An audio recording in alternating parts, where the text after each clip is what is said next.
Echoes in reverse. The forest had been quiet when we first arrived. Not the kind of quiet that blankets a campground, masking the sounds of a distant highway or rustling leaves. No, this was the kind of quiet that pressed in, thick and viscous, as if the very air were learning your weight, your rhythm, your intentions. We had set up camp near the edge of a clearing, the sort of sun-dappled glade that might have seemed cheerful in daylight. By nightfall, the shadows stretched impossibly, trees leaning at angles that made us doubt our own balance. Every trunk seemed to tilt just enough to be uncomfortable, every branch bending to frame a perspective that didn't match the last. I keep thinking I hear someone walking, Mara said, voice low. She had unpacked the firewood, stacking logs with the precision of someone who needed order in a world that made none. I laughed softly. It's just the forest. Trees crack. Animals scuttle. But even as I said it, I felt a dissonance in the air. Footsteps that weren't ours, or at least didn't follow our own timing, echoed across the clearing. When I looked, no one was there. Shadows darted independently of their sources, stretching too far or twisting at impossible angles. By the second night, the forest began to speak. It started subtly, with faint echoes of our own voices. Mara, I whispered as I stoked the fire, just to test it. A soft echo replied, high-pitched and warped, but not like my own words bouncing back. The sound was backward. Aram. I froze. The syllables twisted and stretched, arriving before I even finished saying them. A signal. Not a threat. Something else entirely. Mara's gaze flicked to me. Did you say my name? I finished for her. Yes, she said. And it said it back. Backwards. The echo repeated, each iteration clearer, though still inverted. Aram, Aram.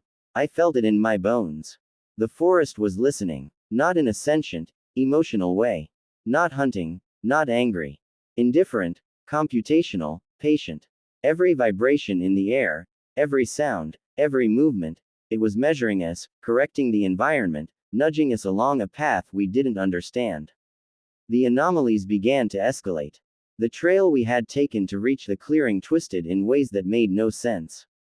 What should have been uphill was downhill, and vice versa. Roots that had lain flat yesterday now rose like coiled serpents. Moss patches shifted subtly beneath our feet, softening in some areas and hardening in others.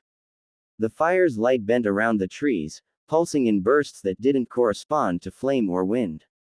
And always, the echoes returned. Our names, reversed. Sometimes one of us, sometimes both, arriving slightly before or after we spoke, as if the forest were testing our awareness of its rhythm. I noticed then that time itself seemed unmoored. A minute could stretch into 10, a glance around the clearing might reveal that shadows had moved while our eyes were closed. Footsteps we hadn't taken arrived on the perimeter of the fire, followed by soft thumps, always precise, as if marking a grid we couldn't see.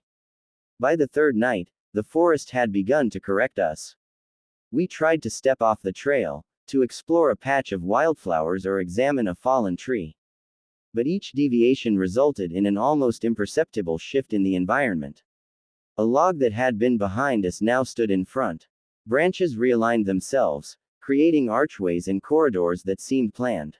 Shadows moved to guide us, stretching like rulers along the earth. Even our own footsteps arrived out of sync, landing ahead of our actual movement. Don't go that way, Mara said, voice tight. She was speaking more to the forest than to me. I'm not sure we have a choice, I admitted. The forest's corrections were subtle but precise. We could resist, but resistance was accounted for. Every hesitation, every misstep, nudged us further into alignment with a pattern we couldn't yet see. The echoes returned. I-ra-f, I-ra-f. I swallowed hard. My own name, inverted, a soft digital pulse in the darkness. A signal. Not malicious. Not even aware of me in a human sense. Just correct. By the fourth night, we understood that the forest had its own logic. Trees leaned in angles that defied gravity. A fallen log might stretch unnaturally long, curving around the perimeter of our small clearing. Branches bent into lattice-like patterns, forming corridors of air and shadow. The wind, when it blew, did so only in patches, a local distortion, and the leaves would rustle in a sequence that suggested counting or scanning rather than randomness. And the echoes of our names, they were no longer frightening. They were cues. Mara and I began to speak softly in response, our inverted names flowing back and forth with the forest. Aram, Ira-F. Every repetition seemed to shift the environment slightly, a slight correction in the angles of trees, the tension in the ground beneath our feet, the alignment of shadows along the trail. The forest was a mechanism, and we were components being positioned. One morning, or what felt like morning, the fire had died, though we hadn't touched it. Sunlight, what there was of it, flickered in pulses over the treetops. The trail had rearranged itself entirely. Areas we had walked through yesterday now appeared foreign, and the figure of a fallen birch that had served as a bench was gone. We were moving through a forest that rearranged itself with every breath we took, every step we tried to control. Shadows detached themselves from their sources to form temporary walls, barriers, corridors. A branch bent in front of us like a guiding hand. Moss rippled in a pattern under our boots. And always, in the periphery, our names returned in reverse. Not urgently, not angrily, but with exactitude. It was then that I realized the forest did not merely observe, it measured. We tried to trace our steps back, to escape, but the trail had dissolved. Where there had been open space, trees now stood like sentinels. Branches coiled above us, forming a lattice that didn't match the natural growth of the forest. Footfalls echoed before we took them. Names reversed themselves in whispers that arrived with preternatural timing. Mara grabbed my arm, panic in her eyes. We're being moved. Yes, I said. Exactly. Not chased. Moved. Positioned. We were not victims. We were parts of a system far older than ourselves, far more precise than any human mind could comprehend. By nightfall, the forest's logic became undeniable. The clearing we had initially camped in had vanished, or perhaps it had been repositioned, folded into some larger spatial algorithm. The stars above seemed misaligned, as though the sky itself had been shifted. Shadows pulsed along the ground in a lattice of invisible nodes. The air throbbed with a low-frequency vibration, like a heartbeat, or a clock counting centuries instead of seconds. Our names echoed constantly now, reversed, looping. Aram, Ira-F, Aram, Ira-F. It was not frightening. It was inevitable. The signals were instructions. The forest guided us toward something, but the something was not visible. We could only infer it through the environment's adjustments, the leaning of the trees, the pulsing shadows, the displacement of air and earth around us. We walked, not with choice, but in alignment. Every step was a correction. Every breath synchronized with the lattice of the forest. Days, or hours, or minutes, we could not tell, passed. The forest continued its corrections, and we followed, compelled by the rhythm of inverted echoes and spatial anomalies. Branches arched overhead, forming a corridor of light and shadow. Footsteps echoed before us, our own boots colliding with air that had been measured in advance. Moss quivered under our weight, softening or stiffening as if the forest were adjusting its support systems. Our names reversed in unison now, a continuous pulse. Aram, Ira-F. And then we understood. The forest did not need us to flee. It did not need us to resist. We were not approaching a destination. It was a ritual, a system, a computation, and we were now variables being fed into its logic. Our identities, our sense of self, were already being rewritten. We were no longer Mara and I. We were nodes, points in a pattern, components of an algorithm older than memory. By what we assumed was the final night, we stood in the center of a new clearing, or perhaps it had always been here, folded invisibly into the landscape. Trees leaned at impossible angles, shadows danced along their twisted limbs, and the air hummed with low, precise vibrations. We called each other's names. The forest answered, reversed, and we responded. The lattice of space, the pulsing shadows, the tremulous trees, all aligned. We were no longer trying to leave. We could not leave. Every attempt to move independently was corrected before it happened. Our bodies, our voices, even our thoughts synchronized with the system around us. And then the echoes ceased. Not because the forest stopped, but because we had been fully integrated. We were no longer observers or intruders. We were elements of the forest's logic, one pulse in an eternal algorithm. Our names no longer mattered. Identity no longer mattered. The pattern mattered. The forest exhaled. We became part of it. And the whispers of our reversed names, now internalized, continued endlessly, as new variables approached the clearing we had once occupied. The ritual was complete. The spiral. We arrived at the clearing late in the afternoon, carrying backpacks heavy with supplies, and the kind of fatigue that makes the mind cling to familiar patterns. The forest around us was ancient, the trees towering and twisted, roots snaking across the forest floor like frozen rivers. Birds moved in slow arcs, then disappeared entirely. The air felt thick, almost viscous, as if sound itself were struggling to propagate. "We can set up here," Mara said, pointing to a flat patch of moss near a cluster of birches. Sunlight barely reached the forest floor, but where it did, it glinted off the dew-like fragments of shattered glass. I nodded, scanning the perimeter. The trees leaned at angles that made my stomach twist, leaning inward as if forming a roof over the clearing, bending just enough to be unsettling. "Looks clear enough," I said, though my words felt hollow in the unnatural quiet. We unpacked our gear in silence. Every movement, pitching the tent, unrolling sleeping bags, seemed amplified in the stillness. Even the crackle of the small campfire we managed to coax to life carried through the glade like a signal. Shadows leapt in ways that did not align with the flames, stretching across tree trunks in spirals and grids that our eyes could not parse. That first night, I awoke to the sensation of weight shifting in the tent. Mara was beside me, her face calm in sleep, but the air itself felt rearranged. My bag was warm where I had lain, and yet, off-center. A faint pulse in the ground seemed to follow the rhythm of my heartbeat, or perhaps I had mistaken it for my heartbeat. Outside, the forest exhaled in waves. Footsteps, soft and deliberate, arrived slightly before I had moved, echoing in the clearing. The shadows of trees swayed against logic, tilting toward points that did not exist. Something in the canopy twisted impossibly, branches leaning like curious hands. I told myself it was nothing. That the forest simply had odd shapes, that sleep had loosened my perception. Morning brought a revelation we could not ignore. The sleeping bags. They were arranged in a perfect spiral. We had laid them parallel, side by side, but now they curved inward, forming concentric loops around a central point no more than 2 meters from the fire.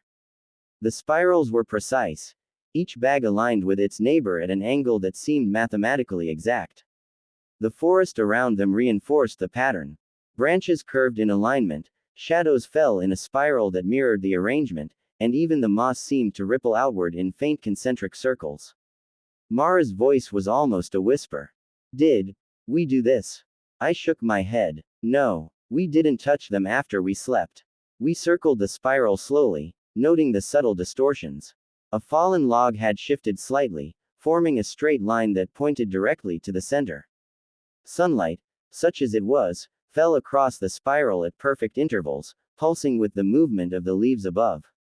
The air carried a hum, almost inaudible, but rhythmic, like some deep computation being performed across the clearing. The spiral was a signal. Not a threat. It was a correction, a nudge.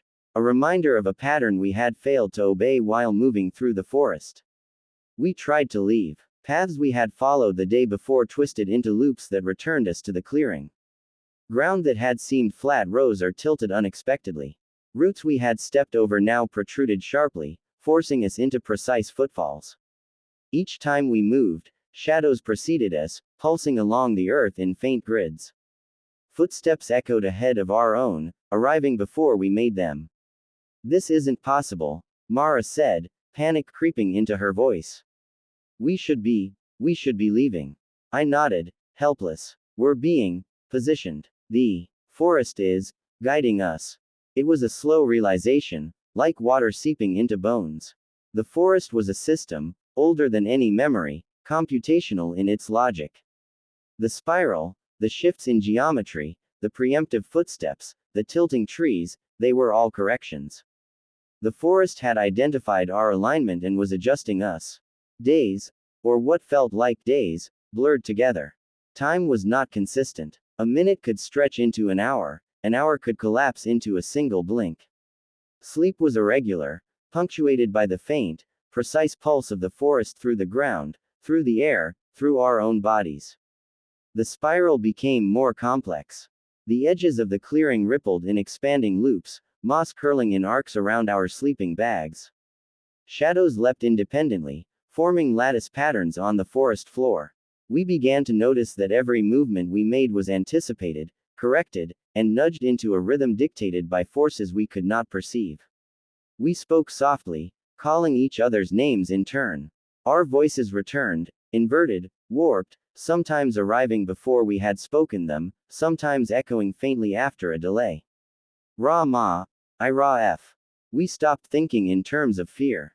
There was no predator here. There was only the forest's logic, patient and indifferent. The reversed names were cues, instructions, part of a larger pattern that we had not yet understood. As the forest manipulated us, we became more aware of the spatial anomalies. The trees leaned further, creating corridors that curved impossibly inward. Fallen logs stretched unnaturally, forming geometric guides that our feet traced without choice. Branches reached toward us and retracted, bending light and shadow across the spiral in patterns we instinctively followed. Even our perception of distance became unreliable. Steps we thought would carry us far brought us only a few meters closer to the spiral's center. When we paused, the environment continued its adjustments. Moss shifted, branches arched, shadows aligned. The spiral was growing, not physically, but in influence. Every aspect of the clearing, every element of space, had become a component in a precise, patient system. We were the variables being corrected. One night, we awoke to find the spiral fully realized. It now extended beyond the sleeping bags, into the surrounding trees. Branches arched over the pattern, creating a lattice that traced the curves of the spiral. The shadows aligned perfectly, bending around the lattice like the projection of some invisible computation. We walked along the spiral's edges, and the forest responded. Footfalls landed slightly before we took them. Air currents moved with the rhythm of our heartbeat, adjusting the rustle of leaves. Every movement we made brought the spiral into sharper focus, aligning us with an invisible template older than memory. I can feel it, Mara whispered. The forest, it's calculating.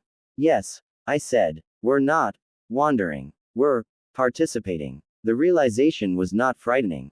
It was inevitable. The spiral was a signal, a correction, a ritual in which we were being integrated. Resistance was accounted for. Choice was illusory. Eventually, our sense of self began to dissolve. Our names, once markers of individuality, became redundant. The echoes reversed in unison, creating a continuous rhythm that synchronized with the forest's adjustments. The spiral expanded, folding us further into its system. Time became a lattice. Space became a grid. Our awareness narrowed to alignment, to position, to pattern, to rhythm. The forest was patient. It did not need us to understand. It only needed us to occupy the correct positions in its structure. Every tremor in the ground, every tilting of a branch, every correction of shadow and light was a gentle nudge, guiding us into final integration. By what felt like the final night, we were fully within the spiral. The sleeping bags no longer mattered. They had been absorbed into the lattice. The shadows of trees, the curves of moss, the angles of fallen logs, all aligned around us in perfect geometry. Footsteps we might have taken before now arrived and departed in synchrony with our awareness. We tried to speak our names aloud, but the echoes had merged with us. The forest no longer responded to Mara or me. It responded to the pattern, the system, the logic. We were no longer individuals. We were components. The spiral pulsed, radiating outward. Light bent across the lattice of shadows, across the arcs of branches, across the contours of the earth. The forest exhaled. We were absorbed. When the next travelers arrive, the clearing will seem calm. The moss will lie flat. The branches will lean at angles that feel natural. Footsteps may echo faintly, but no one will perceive them as ours. The spiral will remain, imperceptible to all but those attuned to the forest's logic. New arrivals will step into the pattern, nudged gently, precisely, inexorably. And as they align, our nodes will pulse silently, part of the eternal system that is the forest. We will not speak. We will not move. We will not be seen. We are now logic. We are pattern. We are the spiral. The forest waits, patient and infinite, for the next correction.